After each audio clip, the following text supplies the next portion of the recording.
அல்ஹம்துலில்லாஹ் அஷ்ஹது அல்லா இலாஹா இல்லல்லாஹ் வஹ்தஹு லா ஷரீக லஹ். அல்லாஹ்வோட மாபெரும் கிருபையால் நம்ம வணக்கத்துக்குரியவர் அல்லாஹ் மட்டும்தான் அப்படின்னு நம்ம நம்பிக்கை கொண்டிருக்கோம். இது அல்லாஹ் நம்ம மேல் புரிஞ்ச மாபெரும் கருணையாக இருக்குது. இப்படிப்பட்ட அருள் குறைக்கு நம்ம அல்லாஹ்க்கு அதிகமாக நம்ம நன்றி செலுத்திப்போம். ஆனால் இது அல்லாஹ்வோட வாக்குறுதியாக இருக்குது.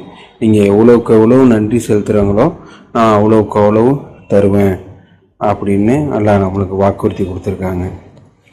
சில நேற்று நம்ம குரான் கிளாஸில் ஒரு முக்கியமான தலைப்பு பார்த்தோம். என்னென்னா நம்ம உண்மையிலேயே அல்லாஹ்க்கு அடிபணிந்தவர்களாக இருக்கமா, உண்மையிலேயே நம்ம முஸ்லீமாக இருக்கமா, சரணடைந்தவர்களாக இருக்கமா அப்படின்னு சொல்லிட்டு நம்ம நம்மளுக்கு நாமே ஒரு கேள்வி கேட்டுக்கிட்டு அது சரி செய்யணும்னு பார்த்தோம். அதோட தொடர்ச்சியாக இன்றைக்கி நம்ம இன்ஷா அல்லாஹ் பார்க்க போகிற தலைப்பு வேணா உண்மையான இஸ்லாம், அதாவது உண்மையான சரணடைந்தவர்களுக்கு எது தடையாக இருக்குது, என்னென்ன தடையாக இருக்குது அப்படின்னு உள்ளது நம்ம பார்ப்போம் இன்ஷா அல்லாஹ். அவுது பில்லாஹி மினஷ் ஷைத்தானிர் ரஜீம். பிஸ்மில்லாஹிர் ரஹ்மானிர் ரஹீம். உண்மையான சரணடைகளுக்கு எது எது தடையாக இருக்குன்னா, அதுக்கு முன்னாடி நம்ம வாழ்க்கையோட நோக்கம் நம்ம அடிக்கடி இது நம்ம நினைவு கூர்ந்துக்கணும். நம்ம எதுக்காக நம்ம இங்கே வந்தோம். ஏன்னா இங்கே உள்ள சூழ்நிலையை பார்த்துட்டு நம்ம நிறையா விஷயத்தில் நம்ம நோக்கத்தை மறந்துடுறோம். அந்த வாழ்க்கையோட நோக்கத்தை அல்லாஹ் சூரா 51 வசனம் 56 சொல்லியிருக்காங்க. அவுது பில்லாஹி மினஷ் ஷைத்தானிர் ரஜீம். பிஸ்மில்லாஹிர் ரஹ்மானிர் ரஹீம். என்னை மட்டுமே வழிபடுவதற்காக அன்றி ஜின்களையும் மனிதர்களையும் நான் படைக்கவில்லை. இதுக்காக தான் நம்மளை எல்லாமே அல்லாஹ் படைச்சிருக்காங்க. அல்லாஹ் நம்மளை படைச்சதுக்கு உள்ள ஒரே காரணம் நம்ம அல்லாவை வழிபடுவதற்காக தான். அல்லாவை பரிபூர்ணமாக எல்லா சக்தியும் அல்லாஹ்க்கு தான் இருக்குது அப்படின்னு சொல்லிட்டு நம்ம செயலில் ப்ரூவ் பண்ணுறதுக்கு உதட்டளவில் சொல்லிட்டோம். லா இலாஹா இல்லல்லான்னு சொல்லிட்டு நம்ம ஈஸியாக சொல்லிட்டோம். இந்த லா இலாஹா இல்லல்லான்னு உள்ளது என்னவோ நம்ம ஒரு ரெக்கார்ட் பண்ணி ப்ளே பண்ணுற மாதிரி ஈஸியாக சொல்லிடுறோம். அதை நம்ம செயல்முறையில் நம்மளுக்கு அந்த உண்மையிலேயே லா இலாஹா இல்லல்லால தான் இருக்கமா அப்படின்னு சொல்லிட்டு நம்ம பரிசோதனை பண்ணி பார்க்கும்போது நிறையா விஷயத்தில் நம்ம கரெக்ட் பண்ணிக்க வேண்டிய விஷயம் இருக்குது.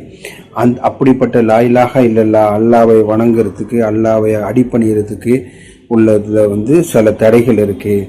அதில் முதல் தடையாக இருக்கிறதுல பெரிய தடையாக உள்ளது ஈகோ, அகந்தை அப்படின்னு நம்ம குரானில் பார்க்குறோம். அவுது பில்லாஹி மினஷ் ஷைத்தானிர் ரஜீம். பிஸ்மில்லாஹிர் ரஹ்மானிர் ரஹீம்.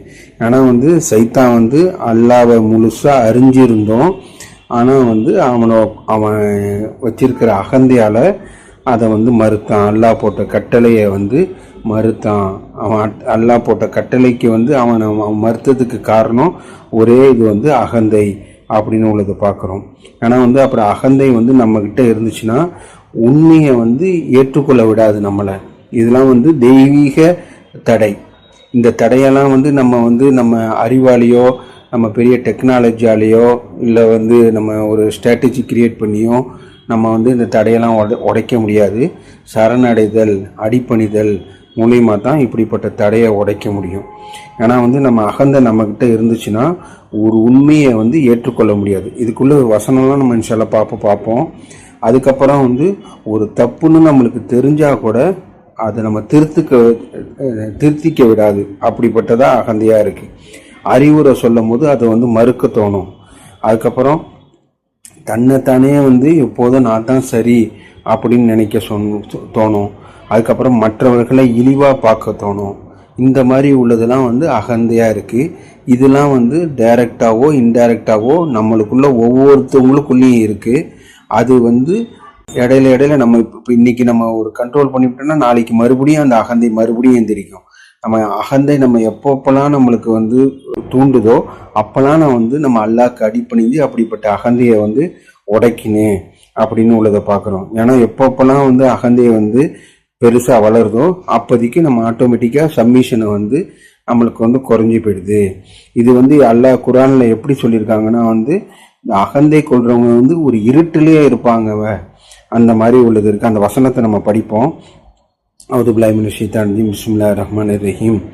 அகந்தை நம்மளை ஒரு இருட்டிலேயே தான் வச்சுக்கோம். ஒரு அகந்தை நம்மகிட்டேருந்து அகந்தையை கொல்லுன்னு அப்படின்னு சொல்லிட்டு அல்லாஹ் கில் யுவர் ஈகோ அப்படின்னு சொல்லியிருக்காங்க. சூரா 7 வசனம் 146. அவுதுபில்லாஹி மினஷ் ஷைத்தானிர் ரஜீம். பிஸ்மில்லாஹிர் ரஹ்மானிர் ரஹீம். நியாயம் இல்லாமல் பூமியின் மீது ஆணவம் கொண்டவர்களாக இருப்பவர்கள். ஃபர்ஸ்ட் என்னன்னா பூமியில ஆணவம் கொண்டவங்க என்னுடைய வெளிப்பாடுகளிலிருந்து நான் திசை திருப்பி விடுவேன். அல்லாஹ் டைரக்டா தன்னை குறிப்பிச்சு சொல்லியிருக்காங்க. என்னுடைய வெளிப்பாடுகளிலிருந்து திசை திருப்பி விடுவேன் ஒன்று. அதே வசனத்துல 2வது பாயிண்டா அதன் விளைவாக ஒவ்வொரு வகையான சான்றுகளை அவர்கள் காணும் போதும் அவர்கள் நம்பிக்கை கொள்ள மாட்டார்கள். இதெல்லாம் யாரு சொல்றாங்கன்னா நம்மளை படைச்ச ரப்புல் ஆலமீன் சொல்றாங்க. ஒருத்தவங்க அகந்தை அவங்கள்கிட்ட இருந்துச்சுன்னா அவங்கள நம்மளோட வெளிப்பாடுகளிலிருந்து திசை திருப்பி விடுவோம். அதுக்கப்புறம் 2வது பாயிண்ட் என்ன வித சான்ற அவங்க பார்த்தாலும் அவங்க நம்பிக்கை கொள்ள மாட்டாங்க. அதுக்கப்புறம் 3வது பாயிண்ட் அதே வசனத்தில் சொல்லும் போது வழிகாட்டுதலுடைய பாதையை அவர்கள் காணும்போது அவர்கள் தங்களுடைய பாதையாக ஏற்றுக்கொள்ள மாட்டாங்க. ஒரு வழிகாட்டுதல் இதுதான் சரியான வழின்னு சொல்லிட்டு காமிச்சா கூட அந்த வழியை அவங்க அந்த பாதையை ஏற்றுக்கொள்ள மாட்டாங்க. அதுக்கப்புறம் வழி தவறுதல்களை அவர்கள் காணும்போது அவர்கள் தங்களுடைய பாதையாக ஏற்றுக்கொள்வாங்க இப்படின்னு சொல்லிட்டு அல்லாஹ் 4 பாயிண்ட் சொல்லியிருக்காங்க. என்னென்ன பாயிண்ட்னா மறுபடியும் பார்ப்போம். அவங்கள நம்ம வெளிப்பாடுகளிலிருந்து திசை திருப்பி விடுவோம். அவங்களால நம்பிக்கை கொள்ள முடியாது. நல்ல பாதையை பார்க்கும்போது அவர்கள் தங்களுடைய பாதையா ஏற்றுக்கொள்ள மாட்டாங்க. கெட்ட பாதையை பார்க்கும்போது ஆட்டோமேட்டிக்காக அது தன்னுடைய பாதைத்தான் ஏற்றுக்கொடுத்துக்கிட்டு அதில் போய் வழி கெட்டுடுவாங்க இப்படின்னு அல்லாஹ் சொல்லி இவ்வளோ விஷயத்த அல்லாஹ் சொல்லியிருக்காங்க. யாரை குறிப்பிச்சு சொல்கிறாங்கன்னா அகந்தை அகங்காரம் அந்த மாதிரி உள்ளவங்களுக்கு ஆணவம் கொண்டவங்களுக்கு அல்லாஹ் இப்படிப்பட்ட விஷயத்த சொல்லியிருக்காங்க. என்னுடைய சான்றுகளை ஏற்றுக்கொள்ள மறுத்து அதை குறித்து முற்றிலும் அலட்சியமாக இருந்ததன் பின் விளைவு இதே ஆகும். ஏன்னா அகந்தை கொண்டுட்டா அல்லாஹ்வோட சான்றுகளை ஏற்றுக்கொள்ள முடியாது. இதெல்லாம் ஒன்னோட ஒன்று இன்டர் கனெக்ட் ஆகிருக்கு. இதில் ஸ்டார்டிங் எதுனா அகந்தை ஈகோல ஸ்டார்ட் ஆகுது. நம்ம அந்த ஈகோ நம்ம எடுத்துட்டோன்னா நான் செய்கிறது தான் சரி, நான் தப்பே பண்ண மாட்டேன், அதுக்கப்புறம் நான் தான் பெரியவன், எனக்கு தான் எல்லா அறிவும் இருக்கு, அந்த மாதிரி ஒரு ஈகோ வராமல் நம்ம கண்ட்ரோல் பண்ணி பார்த்துக்கணும். அப்படி ஈகோ இருந்துச்சுன்னா இப்படிப்பட்ட தடைகளை அல்லாஹ் ஒரு ஸ்ட்ராங்கான தடைகளை சொல்லியிருக்காங்க. ஒரு சரியான வழியை பார்த்தா கூட குரானை கொடுத்து இதுதான்ப்பா சரியான வழின்னு சொல்லிட்டு சொன்னா கூட அவங்களால அது பின்பற்ற முடியாது. ஒரு தப்பான வழி வேற யாரோ எழுதுனது சம்பந்தமே இல்லாம முகமது நபி மேல இட்டு கட்டப்பட்டு அல்லது முகமது நபியே சொல்லாததை சொன்ன மாதிரின்னு சொல்றது அல்லது வேற மார்க்க அறிஞர்கள் சொன்னாங்கன்னு சொல்றது இதெல்லாம் அவங்க பார்க்கும் போதே ஒரு ஒரு எப்படி ஒரு அறிவுக்கு பொருந்தாததா இருக்கும். அதை அவங்க ஏற்றுக்கொள்ளிட்டு போயிடுவாங்க. அந்த மாதிரி நம்ம நிறைய விஷயத்த பார்க்குறோம்.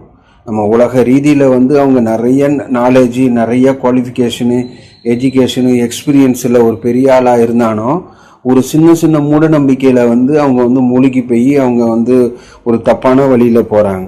இதுக்கெல்லாம் காரணம் என்னன்னா அகந்தை இருந்துச்சுன்னா அல்லாஹ் இப்படிப்பட்ட ஒரு தெய்வீக லாக் அல்லாஹ் போட்டு வச்சிருக்காங்க.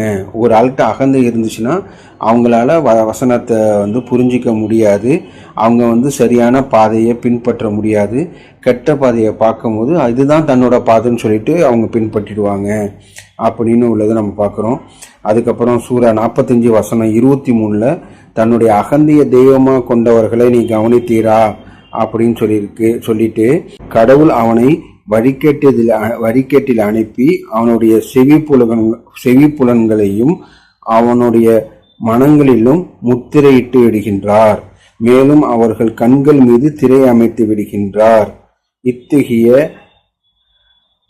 கடவுளின் தீர்மானத்துக்கு பின்னர் எவர் அவனை வழி நடத்த இயலும்? நீங்கள் கவனத்தில் கொள்ள மாட்டீர்களா?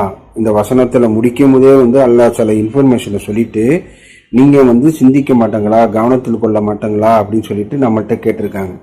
ஏன்னா ஒருத்தவங்கள்ட்ட அகந்திய தெய்வமா கொண்ட ஒருத்தவனை பார்த்து கவனித்தீரான்னு அல்லாஹ் சொல்லிட்டு அவனுக்கு அறிவு இருந்த போதும், அறிவு நிறைய இருக்கும் உலகத்துல அவன் பிசினஸ் எல்லாம் பெரிய ஒரு சக்ஸஸ்ஃபுல் பர்சனாக இருப்பார். அதுக்கப்புறம் படிப்பறிவில் பெரிய சக்ஸஸ்ஃபுல் பர்சனாக இருப்பார். நாலேஜில் பெரிய சக்ஸஸ்ஃபுல் பர்சனாக இருப்பார். ஆனால் அல்லாவோட பொறுத்த வரைக்கும் அவங்களாம் வந்து அல்லாஹ் பல வசனத்தில் சொல்லியிருக்காங்கல்ல, நம்ப மறுப்பவர்களை பற்றி, அதெல்லாம் வந்து அவங்களுக்கு பொருந்தக்கூடியதாக இருக்கும். ஏன்னா அவங்களால நம்பிக்கை கொள்ள முடியாது. அது அவனுக்கு அறிவு இருந்த போதும் அவர்களை வந்து வழிகேட்டில் அனுப்பிடுறாங்க. அவங்க செவி புலன்கள்லையும் கண்கள்லையும் மனங்களிலையும் திரையிட்டுறேன் அப்படின்னு சொல்லிட்டு அல்லாஹ் சொல்லியிருக்காங்க. இப்படிப்பட்ட தீர்மானத்துக்கு பின்னர் எவர்கள் அவனை வழி நடத்த இயலும் அப்படின்னு சொல்லியிருக்காங்க. அப்படிப்பட்டவங்களை வந்து வழி நடத்தவே முடியாது. ஒரு ஆளுகிட்ட வந்து அகந்தை இருந்துச்சுன்னா டீஃபால்ட்டா ஸ்பிரிச்சுவலா எப்படி வேணாலும் நம்ம சொல்லிக்கலாம். அவங்கள்ட்ட நம்ம எவ்வளோ அறிவுரை சொன்னாலும், அல்லது நம்ம கிட்ட அகந்தை இருந்து நம்ம எவ்வளோ வசனத்தை எவ்வளோ இதை நம்ம வந்து படித்தானோ நம்மளுக்கு அதை வந்து தெய்வீக இதில் வந்து தடை இருக்கு. அதனால அகந்தை இதுலேருந்து என்ன நம்ம புரிஞ்சுக்கிறோன்னா வந்து அகந்தை வந்து நம்மளுக்கு ஒரு தடையில் வந்து ரொம்ப பெரிய தடையாக இருக்குது. அகந்தையை ஃபஸ்ட்டு நீக்கணும். ஒவ்வொரு நாளும் நம்மளை நாமளே கேட்டுக்கணும், நம்ம வந்து அகந்தை கொண்டிருக்கணும் அப்படின்னு சொல்லிட்டு. ஏன்னா அகந்தை வந்து இன்டைரக்டாக நம்மக்கிட்ட வரதே தெரியாது. எப்படி வந்து ஒரு அதுக்கு எக்ஸாம்பிள் நிறையா சொல்லலாம். ஆனால் அகந்தை நம்மக்கிட்ட இருக்கா அப்படின்னு சொல்லிட்டு நம்மளே வந்து டெஸ்ட் பண்ணி பார்த்துட்டு அப்படிப்பட்ட அகந்தையிலேருந்து நம்ம வந்து விடைபெற்றுக்கணும், அல்லாஹ்கிட்ட உதவி கேட்டு அப்படிப்பட்ட அகந்தையிலேருந்து நம்ம வெளியில் வரணும் அப்படின்னு நம்ம பார்க்குறோம். அடுத்தது ரெண்டாவது தடையாக இருக்கிறது வந்து இந்த உலக வாழ்க்கையின் மீது அதிகமாக பற்றுக்கொள்வது. இந்த உலக வாழ்க்கையிலே வந்து மூழ்கி அதையே நினைச்சுக்கிட்டே இருந்து பணம், வியாபாரம், புகழ் அப்படின்னு சொல்லிட்டு அவங்க எதையும் ஃபுல்லாக அதுதான் வந்து அதை பற்றி தான் சிந்தனையே இருக்கும். செல்வம் வந்து தவறுன்னு நம்ம யாரும் சொல்லலை, அதிலேயே மூழ்கிறது. அல்லாவை நினைப்பதை விட இந்த உலக வாழ்க்கையில் மூழ்கிறது வந்து ஒரு பெரிய ஆபத்தானது அப்படின்னு சொல்லியிருக்கு. ஏன்னா வந்து இதுதான் வந்து நிரந்தரம், அவங்களுக்கு மரணமே இல்லாத மாதிரி இந்த வாழ்க்கையிலேயே வந்து ஃபுல்லாக மூழ்கிடுறாங்க. அவங்களுக்கு வந்து குர்ஆன் ஓத நேரம் இருக்காது, அல்லாஹ்கிட்ட ஒரு சிரம் பணிந்து பாவ மன்னிப்பு கேட்கறதுக்கு நேரம் இல்லைன்னு சொல்லுவாங்க, தொழுகைக்கு நேரம் இல்லை அப்படின்னு சொல்லிட்டு சொல்லுவாங்க. அதுக்கப்புறம் வந்து நான் மற்ற ஒரு அல்லாஹ்வுல சொல்ல விஷயம் சொல்லியிருக்காங்க நம்ம ஆன்மாவை பலப்படுத்திக்கிறதுக்கு, அப்படிப்பட்டதுக்கெல்லாம் வந்து எனக்கு டைமே இல்லை அப்படின்னு சொல்லிட்டு உலக ரீதியில் வந்து மூழ்கிறது. இப்படிப்பட்ட இது வந்து நம்மளுக்கு வந்து ஒரு பெரிய தடையாக இருக்குது. அதை தான் சூரா 57 வசனம் 20 அல்லாஹ் சொல்லியிருக்காங்க. இவ்வுலக வாழ்க்கையானது வேடிக்கையும் மற்றும் விளையாட்டை தவிர எதுவும் இல்லை. உங்களுக்கிடையில் பெருமை அடித்து கொள்ளுதல், பணத்தையும் பிள்ளையும் பெருக்கி கொள்ளுதல் ஆகியவற்றை விட அதிகம் எதுவும் இல்லை என்பதை அறிந்து கொள்ளுங்க அப்படின்னு சொல்லிட்டு இவ்வுலக வாழ்க்கை வந்து தற்காலிகமான மாயை என்பதை விட அதிகம் எதுவும் இல்லை அப்படின்னு சொல்லிட்டு அல்லாஹ் சொல்லியிருக்காங்க. ஏன்னா இப்படிப்பட்ட ஒரு உலக வாழ்க்கையில் வந்து மூழ்கிறதுனா எப்படின்னா, இந்த உலக வாழ்க்கை நம்மளுக்கு முக்கியம்தான். நம்மளுக்கு செல்வாக்கு, நம்மளுக்கு அதாவது வாழ்வாதாரம் முக்கியம், அதுக்கு பணம் தேவை, நம்ம பிள்ளைங்கள் தேவை, எல்லாமே தேவை தான். அந்த வந்து நம்ம அல்லாவோட மேலே வச்சுக்கிட்டா வந்து அது மூழ்கிறதா ஆயிடுது அப்படின்னு சொல்லிட்டு இப்படிப்பட்ட அல்லாவோட அருள்கொடை மூலியமா அல்லாஹ்கிட்ட நம்ம நெருங்கி போறதுக்கு தான் நம்ம பிள்ளையும் செல்வமும் நம்மளோட வருமானத்தையும் நம்ம பயன்படுத்திக்கிறது தவிர நம்ம அல்லாவை மறக்கடிக்கிற அளவுக்கு அது போயிடுச்சுன்னா அது பெரிய ஆபத்தானது. அது நம்ம சப்மிஷனுக்கு வந்து அது ஒரு பெரிய தடையா இருக்கு, சில அடிப்பணிதத்துக்கு வந்து ஒரு பெரிய தடையா இருக்கு அப்படின்னு நம்ம பார்க்குறோம். அப்புறம் 18:46 அல்லாஹ் சொல்றாங்க, செல்வம் பிள்ளையும் இந்த வாழ்வின் இன்பங்கள், ஆனால் நன்மையான காரியங்கள் உம்முடைய இரட்சகரிடமிருந்து ஒரு நிரந்தரமான பிரதிபலனும் மிக மேலான ஒரு எதிர்பார்ப்பையும் வழங்குகின்றது அப்படின்னு சொல்லிட்டு அல்லாஹ் ரெண்டுத்தையும் கம்பேர் பண்ணி சொல்றாங்க. செல்வமும் பிள்ளையும் வந்து இந்த வாழ்க்கையிலோட ஒரு இன்பங்கள் தான், ஆனால் நன்னறியான காரியங்களை செஞ்சா அது அல்லாஹ்கிட்ட உங்களுக்கு வந்து பிரதிபலனை தருது அப்படின்னு சொல்லிட்டு சொல்லியிருக்காங்க. நம்ம செல்வமும் பிள்ளையும் நம்ம கரெக்டாக நம்ம யூஸ் பண்ணும்போது அதையே வந்து நன்மையான காரியங்களை ஆகி அது மூலியமாகவும் நம்ம ஆன்மாவை வளர்க்கறதுக்கு நம்ம யூஸ் பண்ண முடியும். அதனால் நம்ம எப்படி ஹேண்டில் பண்ணுறோம் அப்படின்னு ரொம்ப முக்கியமாக இருக்குது. இன்ஷா அல்லாஹ் அல்லாஹ் நேர்வழி காட்டுட்டோம். ஆதியில் செஞ்ச பாவத்துக்கு பாவ மன்னிப்பு கேட்போம். தூபில் அல்லாஹ். அல்ஹம்துலில்லாஹ். அஷ்ஹது அல்லா இலாஹா இல்லல்லாஹ் வஹதஹு லா ஷரீக்க லஹ்.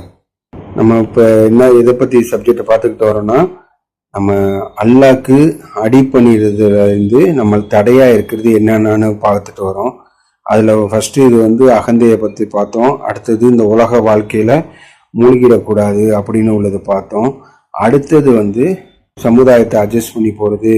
நம்ம வந்து அந்த மாதிரி ஒரு சமுதாயத்தை கண்மூடித்தனமாக பின்பற்றுறது, பெரும்பான்மையவர்களை வந்து பின்பற்றுறது. ஏதாவது ஒரு விஷயம் கேட்டாங்கன்னா அதிகமான பேர் எதை பின்பற்றுறாங்கன்னு சொல்லிட்டு கண்மூடித்தனமாக அதை பின்பற்றுறது வந்து அது வந்து ஒரு மானிட சோகம் அப்படின்னு அல்லாஹ் சொல்லியிருக்காங்க. குர்ஆன்லேருந்து நம்ம படிக்கிறதுல நம்ம புரிஞ்சுக்கிறோம். உறவினர்கள் மற்றும் சமுதாயத்தில் விமர்சனத்துக்கு பயப்படுவது. அவங்களாம் என்ன சொல்லிடுவாங்க, நம்ம உறவினர்கள் என்ன சொல்லிடுவாங்க, நம்ம ஊர் மக்கள் என்ன சொல்லிடுவாங்க, மற்றவங்க என்ன நம்ம கூட இருக்கிறவங்க வந்து நம்மளை பற்றி என்ன நினைப்பாங்க அப்படின்னு சொல்லிட்டு அவங்களுக்கு பயந்துட்டு நம்ம சப்மிஷனை விட்டு கொடுக்கறது. அந்த மாதிரி உள்ள விஷயத்துக்கெல்லாம் வந்து நம்ம வந்து சப்மிஷனுக்கு ஒரு பெரிய தடையாக இருக்குது. அவங்களுக்கு பயப்படுறது. அல்லாஹ் ஒரு விஷயத்த சொல்லியிருக்கும் போது இதெல்லாம் செய்யுங்கன்னு சொல்லிட்டு சொல்லியிருக்கும் போது அவங்களுக்கு பயந்துட்டு அப்படிப்பட்ட விஷயத்த வந்து செய்யாமல் இருக்கிறது வந்து அது வந்து ஒரு தடையாக இருக்குது அப்படின்னு நம்ம பார்க்குறோம். மக்கள் வந்து நம்மளை பற்றி என்ன சொல்லுவாங்க, நம்மளை பற்றி என்ன நினைப்பாங்க, எல்லாரும் இப்படி தானே செய்கிறாங்க அப்படின்னு சொல்லிட்டு இந்த மாதிரி ஒரு பெரும்பான்மையாரை வந்து நம்ம சார்ந்து இருக்கக்கூடாது. ஏன்னா உண்மை என்பது வந்து பெரும்பான்மையால் மெஜாரிட்டியால் தீர்மானிக்கப்படுவதில்லை. உண்மை வந்து சத்தியத்தாலும் அறத்தாலையும் தீர்மானிக்கப்படுறது. அது வந்து அல்லாஹ் குர்ஆனில் கட்டளையாயிட்டு இருக்காங்க. அதை நம்ம பின்பற்றுறதுக்கு வந்து நம்ம இந்த சமுதாயமோ இல்லை மற்ற மக்களோ மற்றவங்க என்ன சொல்லுவாங்க, ஊர் இதுக்கு ஒத்துக்கமா, அந்த மாதிரி உள்ள இதெல்லாம் வந்து நம்ம பார்க்காம அல்லாஹ்வோட கட்டளைக்கு இம்பார்ட்டன்ட் கொடுக்கணும். இதெல்லாம் நம்மளுக்கு ஒரு தடையாக இருக்குது அப்படின்னு நம்ம பார்க்குறோம். சூரா 2:170 அவுதுபில்லாஹி மினஷ் ஷைத்தானிர் ரஜீம் பிஸ்மில்லாஹிர் ரஹ்மானிர் ரஹீம்.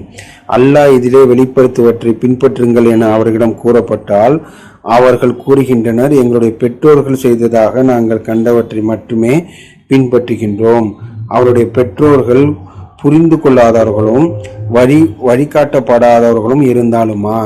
கண்மூடித்தனமாக பெற்றோர்களை பின்பற்றக்கூடாது. நாங்கள் காலங்காலமாக இப்படி தான் செஞ்சுக்கிட்டு வரோம், நாங்கள் காலங்காலமாக இந்த சிலையை தான் வணங்கிக்கிட்டு இருக்கோம், இந்த காலங்காலமாக நாங்கள் இந்த கபூருக்கு வழிபாடு தான் பண்ணிக்கிட்டு இந்த தர்காவுக்கு தான் போவோம் அப்படின்னு சொல்லிட்டு அப்படிப்பட்ட ஒரு இணை வைப்போ அல்லாஹ்கிட்டேருந்து திசை திருப்புறது ஒரு விஷயமோ நம்ம வந்து அதை நியாயப்படுத்தக்கூடாது.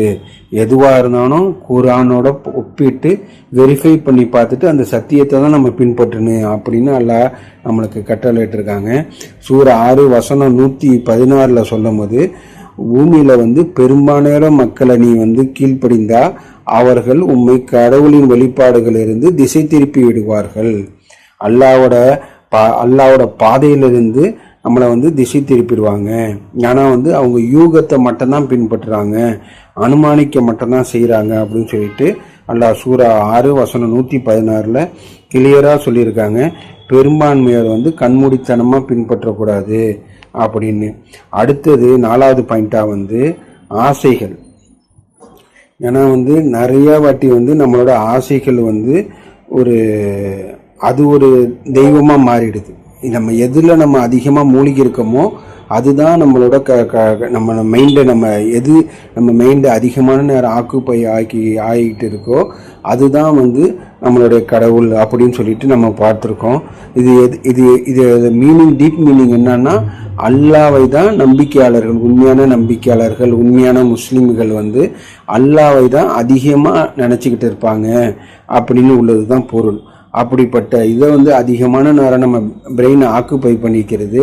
மற்ற ஆசைகள், இச்சைனா வந்து கோபம், காமம், பேராசை, பொறாமை, இதெல்லாம் வந்து நம்ம அதிகமான நேரம் நம்ம மைண்டில் ஆக்குப்பை அது நினச்சிக்கிட்டு இருந்தோன்னா வந்து இது அடிப்பணிதலேருந்து இதெல்லாம் வந்து நம்மளை வந்து தடுக்குது, அடிப்பணிதலை வந்து அழிக்குது அப்படின்னு உள்ளதை பார்க்குறோம். ஆனால் வந்து சரணடைந்தல் என்றால் என்னன்னா, ஆசையை விட அல்லாஹ்வோட கட்டளையை, அல்லாஹ்வோட வார்த்தைக்கு முன்னுரிமை கொடுத்து தேர்ந்தெடுப்பது தான் உண்மையான சரணடைந்தலாகும். நம்ம நிறைய பேர் வந்து அல்லாஹ்வை வணங்குறோம், அதே நேரத்தில் மனிதர்களோட சுய விருப்பங்கள், அதுக்கப்புறம் அல்லாவோட வார்த்தைக்கு மேலாக நம்ம வச்சு வந்து அப்படிப்பட்ட ஒரு தடையை நம்மளே ஏற்படுத்திக்க கூடாது அப்படின்னு நம்ம பார்க்குறோம். அதுக்கப்புறம் சில பேர் வந்து தொழுகையில வந்து அல்லாஹ்க்கு பயபக்தியோட இருப்பாங்க, அல்லாஹ்க்கு பயப்படுவாங்க. ஆனா வியாபாரத்துல அப்படி இருக்க மாட்டாங்க. தர்மம் செய்யும் போது நல்லவங்களா இருப்பாங்க, குணநலத்துல வந்து தர்மமா இருக்க மாட்டாங்க. அதுக்கப்புறம் பொது இடத்துல வந்து நல்லவர்களா இருப்பாங்க, ஆனா வீட்டில் இருக்கும் போது நல்லவங்களா இருக்க மாட்டாங்க. அல்லாஹ் எது எது கூடாதுன்னு சொல்லியிருக்காங்களோ அதெல்லாம் செஞ்சுக்கிட்டு இருப்பாங்க. அதுக்கப்புறம் நம்ம ஒரு கம்ஃபர்ட் ஜோனில் ஒரு இடத்துல இருக்கும்போது நல்ல சப்மிட்டராக நல்லா அல்லாஹ்க்கு பிடிச்ச மாதிரி இருப்பாங்க. இல்லை வேற எதுக்காவது ஊருக்கோ இல்லை வேற எங்கேயாவது போனால் வந்து இதே மாதிரி விஷயத்த அங்கே போய் செய்ய மாட்டாங்க. அங்கே போய் அவங்களுக்கு தொழுகிறதே வந்து ஒரு பெரிய விஷயமா இருக்கும். தொழுகையை தவற விட்டுருவாங்க, குரானோட ஒரு டச்சிலேருந்து ஒரு தூரமாக போயிடுவாங்க. இதெல்லாம் வந்து ஒரு சூழ்நிலைக்கு தகுந்த மாதிரி நான் வந்து ஒரு கம்ஃபர்ட் ஜோனில் இருந்தேன்னா நான் அல்லாவை வணங்குவேன், அல்லாஹ்கிட்ட நான் தொழுதுகிட்டு இருப்பேன்.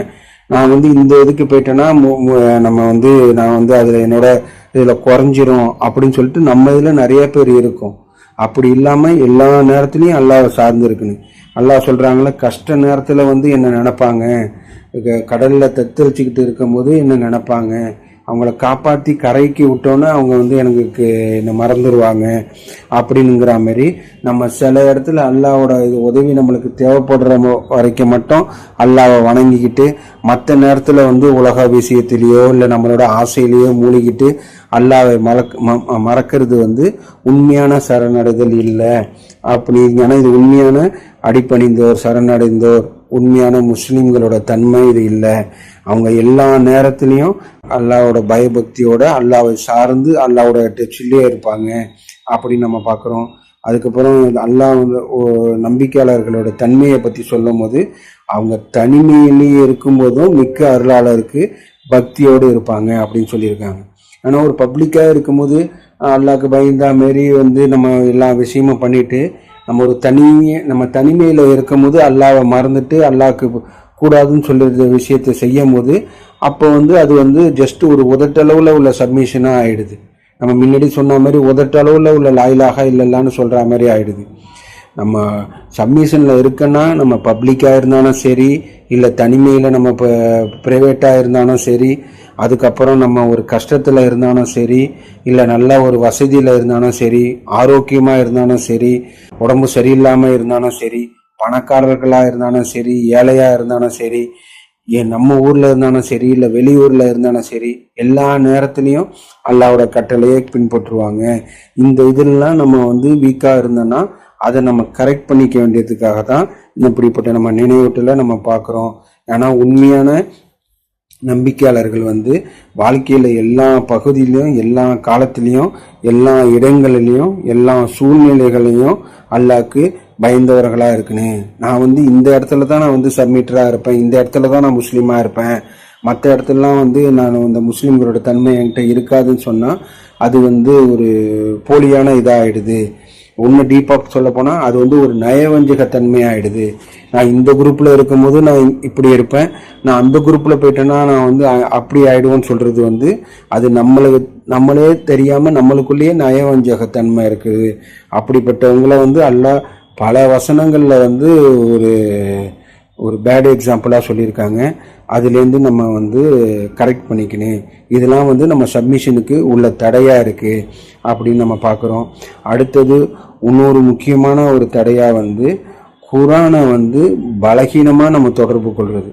அல்லாஹ் சொல்கிறது வந்து குரானோட நம்ம ரொம்ப டச்சிலேயே இருக்கணும், நம்மளுக்கு எது வேணும்னாலும் நம்ம குரானை பார்க்கணும் அப்படின்னு சொல்லிட்டு நம்ம பார்க்குறோம். ஏன்னா வீட்டில் நம்ம குரானை வச்சுருக்கோம், ஆனால் வந்து அது உணர்ந்து படித்து அது வாழ்க்கையில் நடைமுறைப்படுத்துறது இல்லை.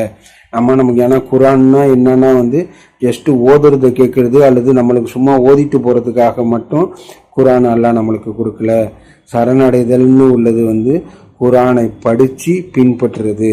உண்மையான நம்பிக்கையாளர்களோட தன்மை எப்படி இருக்குன்னா சமயனா வதானா, கேட்டோம் கட்டுப்பட்டோம் செயல்படுத்தணும் அப்படின்னு இருக்கோம். ஜஸ்ட்டு வந்து ஒரு கேட்டுக்கிட்டு மட்டும் இருக்கிறது, கேட்டுட்டோம் மனப்பாடம் பண்ணிட்டோம் அல்லது நாம் வந்து படிச்சிட்டோம் அப்படின்னு அந்த ஒரு ஸ்டேஜோடு ஸ்டாப் ஆகிறது இல்லை. கேட்டோம் படித்தோம் அப்படின்னு சொல்லிட்டு அதுக்கு அந்தான ஒரு பெரிய மேஜர் பார்ட் என்னன்னா கட்டுப்பட்டோம், கீழ்ப்படிந்தோம், சரணடைந்தோம் அப்படின்னா அதை வந்து நடைமுறைப்படுத்தணும். அல்லாஹ் குரானை பற்றி சொல்லும் போது இது வந்து நம்பிக்கையாளர்களுக்கு வந்து வழிகாட்டுதல், கருணை, வெளிச்சம், ஃபுர்கான், நல்லது கெட்டது பிரித்து அறியக்கூடிய புத்தகமாக இருக்குது. எது கெட்டது எது நல்லது அப்படின்னு அல்லாஹ் நம்மளுக்கு கிளியராக பிரித்து அறிவிச்சிட்டாங்க. இந்த ஒரு விஷயம்னா இதெல்லாம் வந்து அல்லாஹ் கூடாதுன்னு சொல்லியிருக்கிறது, இதெல்லாம் செய்யக்கூடாதுன்னு சொல்லியிருக்கிறது, இதெல்லாம் வந்து அல்லாஹ் செய்யணும்னு என்கரேஜ் பண்ணியிருக்கிறது அப்படின்னு நம்மளுக்கு கிளியராக அல்லாஹ் சொல்லிட்டாங்க. அதை நம்ம செயல்படுத்துறது ஜஸ்ட்டு சும்மா ஒரு படிச்சுட்டு அல்லது தாயத்தில் எழுதி கழுத்தில் மாட்டிக்கிறதுக்கோ இல்லை ஃப்ரேம் போட்டு வீட்டில் மாட்டிக்கிறதுக்கு மட்டும் இல்லை, இதை வந்து நடைமுறைப்படுத்துறதுக்கு அப்படின்னு உள்ளதை நம்ம பார்க்குறோம். அதுக்கப்புறம் மறுமை நாளுக்கு வந்து நம்ம வந்து முன்னுரிமை கொடுக்கறது. ஆனால் நம்ம வந்து என்னவோ இங்கே நிரந்தரமாக இருக்கிற மாதிரி தான் நம்மளோட செயல்பாட்டெல்லாம் வந்து இருந்துக்கிட்டு இருக்குது. நம்மளுக்கு மௌத்தே வராத மாதிரி, ஏதோ மௌத்து வந்து பல வருஷத்துக்கு அப்புறம் வந்து தான் மௌத்து வரோம் அப்படி தான் வந்து நம்மளோட செயல்பாட்டு இருக்குது. அதில் வந்து நம்ம மறுமையை அதிகமாக நினைக்கணும். ஏன்னா மறுமையை நம்ம நினைக்கும் போது தான் நம்மளை வந்து அல்லாஹ்கிட்ட நம்மளை நெருக்கமாக கொண்டு போகுது அப்படின்னு நம்ம பார்க்குறோம். ஏன்னா வந்து இதயம் வந்து மேன்மை அடையுது, சப்மிஷன், அதாவது இறை பக்தி தக்குவா வந்து அதிகரிக்குது, உலக ஆசை வந்து குறையுது அப்படின்னு நம்ம பார்க்குறோம். அதனால நம்ம மறுமையை நம்ம அதிகமாக நினைக்கணும். நம்ம என்ன ரெடியாக வச்சுருக்கோம் அல்லாஹ்கிட்ட கொண்டு போகிறதுக்கு, நன்னறியான காரியங்கள் நம்ம என்னென்ன வச்சுருக்கோம். ஆனால் அல்லாஹ் சொல்லும் போது ஒரு அணு அளவு நன்மை செஞ்சாலும் அதை நீங்கள் பார்ப்பங்க, அணு அளவு நீங்கள் தீமை செஞ்சாலும் அதை வந்து நீங்கள் அல்லாஹ்கிட்ட பார்ப்பங்க அப்படின்னு சொல்லியிருக்காங்க. அதுக்கப்புறம் சூரா 3 வசனம் 185 ஒவ்வொரு நபரும் வந்து மரணத்தை சுவைப்பாங்க, அப்புறம் உயிர் தெழுப்பப்படும் போது அவங்க பிரதிபலனை பெறுவாங்க அப்படின்னு சொல்லிட்டு 100 இதையிலும் யாராவது நரகத்தை விட்டு தப்பிச்சு சொர்க்கத்துக்கு போயிட்டாங்கன்னா அவங்க பெரிய வெற்றி அடைஞ்சிட்டாங்க, மாபெரும் வெற்றி அப்படின்னு அல்லாஹ் சொல்லியிருக்காங்க. அப்படிப்பட்ட மாபெரும் வெற்றியை வந்து நம்ம தக்க வச்சுக்கிட்டு இருக்கணும். ஒரு சின்ன ஒரு இதில் கூட வந்து அல்லாஹ் காப்பாற்றுன்னு நம்ம வந்து ஒரு நரகத்துக்கு போயிடக்கூடாது. அணு அளவுன்னு வந்து சொல்லியிருக்கு. ஒரு சின்ன நன்மை கூட நம்ம வந்து மிஸ் பண்ணாமல் நம்ம வந்து அதை நம்ம கரெக்ட் பண்ணிக்கிட்டு நம்ம வந்து சேர்த்துக்கணும் அப்படின்னு நம்ம பார்க்குறோம். அதுக்கப்புறம் இந்த உலக வாழ்க்கை, இந்த வசனத்தெல்லாம் சொல்லிட்டு இந்த உலக வாழ்க்கையானது மாயை என்பதை விட அதிகம் இல்லை அப்படின்னு சொல்லிட்டு அல்லாஹ் அந்த வசனத்திலேயே சொல்லியிருக்காங்க. அதனால நம்ம மறுமையை நம்ம முன்னுரிமை கொடுத்து மறுமைக்கு நம்ம தயாராக எடுத்து வச்சுருக்கோம். நம்ம வந்து உண்மையிலேயே வந்து நம்ம மனம் திருந்துறோமா, அல்லாவை அதிகமாக நினைக்கிறோமா, அதுக்கப்புறம் நாலேஜ் அறிவை வந்து நம்ம குரானை படித்து அறிவை நம்ம தேடுறோமா, நம்ம தொழுகையை மேம்படுத்துகிறோமா, நம்ம பார்வையும் நம்மளுடைய நாவையும் கட்டுப்படுத்துகிறோமா, நம்ம நோக்கம் எண்ணங்களை வந்து தூய்மைப்படுத்துகிறோமா. ஏன்னா வந்து எண்ணம் தான் வந்து செயலாக மாறுது. எண்ணம் வந்து தாட்ஸு, நம்ம எப்படி நினைக்கிறோம். அல்லாஹ் சில விஷயத்தெல்லாம் வந்து நினைக்கக்கூடாதுன்னு சொல்லியிருக்காங்க. மற்றவங்கள சந்தேகப்படக்கூடாது, இது வந்து வேவு பார்க்கக்கூடாது, இந்த மாதிரி எண்ணங்கள் சம்மந்தப்பட்டது நிறைய குரான் வசனம் இருக்குது. அப்படிப்பட்ட எண்ணங்களை நம்ம வந்து தூய்மையாக்கணும். மற்றவங்கள ஒரு தப்பான பார்வையில் பார்க்கக்கூடாது, இந்த மாதிரி வந்து ஒரு மற்றவங்கள இழிவாக நினைக்கக்கூடாது.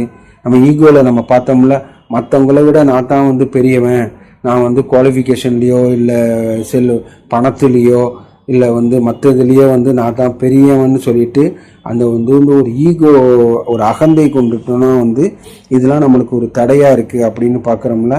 அப்படிப்பட்ட விஷயத்துலேருந்துலாம் நம்ம கட்டுப்படுத்திக்கிட்டு நம்ம நோக்கத்தை வந்து தூய்மைப்படுத்தி நம்ம அல்லாஹ்கிட்ட கருணையை அடையிறது. ஏன்னா அல்லாஹ்வோட கருணை வந்து எப்போதும் திறந்து இருக்கு, கைக்கு எட்டுற தூரத்தில் இருக்கு. உண்மையை சொல்லப்போனால் நம்ம கையிலேயே தான் அல்லாஹ்வோட கருணை இருக்கு. அதை நம்ம வந்து எடுத்துக்கிறதும் தவற விடுறதும் நம்மளோட செயல்லையும் எண்ணத்துலையும் தான் இருக்குது. நம்ம இப்போ பார்த்ததுலாம் ஒரு சின்ன தடை தான். இப்படிப்பட்ட தடையெல்லாம் நம்மக்கிட்ட இருந்துச்சுன்னா அதை கரெக்ட் பண்ணி இம்மையிலையும் மறுமையிலையும் வெற்றி பெறத்துக்கு அல்லாஹ் நம்மளுக்கு அருள் புரிட்டோம். தொழுகை நிலை நாட்டுவோம். வைக்கி முசலாம்.